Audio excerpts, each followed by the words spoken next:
Ana na bay! Andito po ako ngayon sa dagat ng Bilya Mabiga Beach Resort dito sa Caraga, Davao Oriental. So ito po guys, ito po yung time na hindi pa po lumaganap yung sobrang lakas ng bagyo at lindol.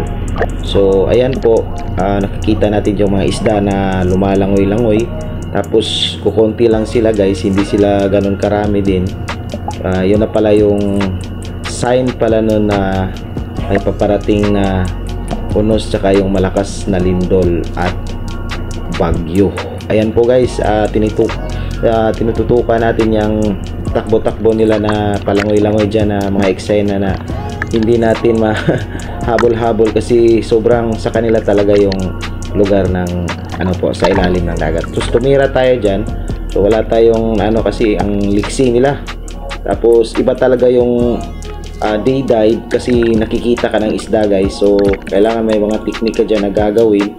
So ang ginawa ko dito kasi nakadamit ng hindi po pang dive na po talaga, kasi snipe yung style ko dito yung tawag dito yung sa amin, ito po yung pangatang. So gumagawa ako dyan ng style na yung nag-i-snipe ako na kung saan yung mga malalaking isda na dadaan talaga, yun ang titirahin natin. So yung kasamaan dyan na nangyari,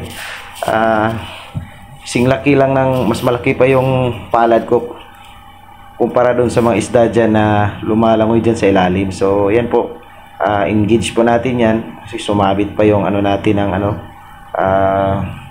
yung tali dyan sa may rubber natin. So ayan po, ini-engage na, naka-engage na yung isa. Nilalagay ko po muna guys isa guys kasi para matry ko yung lakas ng isa.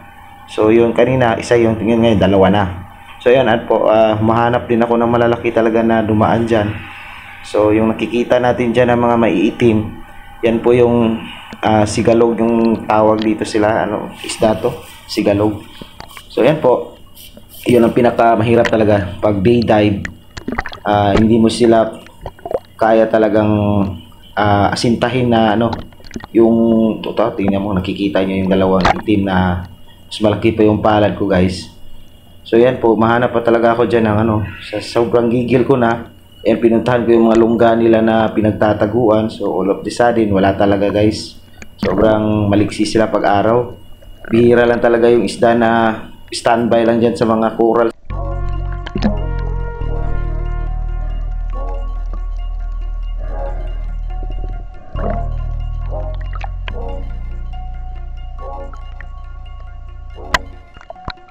Ito po guys, nag-decide na po ako na umahon, tapos mag-iihaw na lang po kami ng dala namin din na baon. Kasi yung kanina talaga, yung D-dive natin na ginawa, sakto lang din. Nagdala na rin po ako ng isang buong ulo ng tuna, yung barilis na nakuha namin doon sa pwesto namin doon sa Carinderia. Tapos ayan po, yung kita nyo yung batang yan, hit pa ng paborito niyang Yossi. So ayan na po yung si Ana na bay. So ayan po, nagre-ready po kami niyan kasi hindi na din maganda yung time na yan, yung klima kasi parang dumilim. So hindi maganda po talaga mag spare dive guys na day dive kung alanganin na po yung klima ng timpo, yung tawag dito sa kanila timpo. Yan po, so nag-iihaw kami ng tuna barilis tsaka yung yan siya, red bell pepper.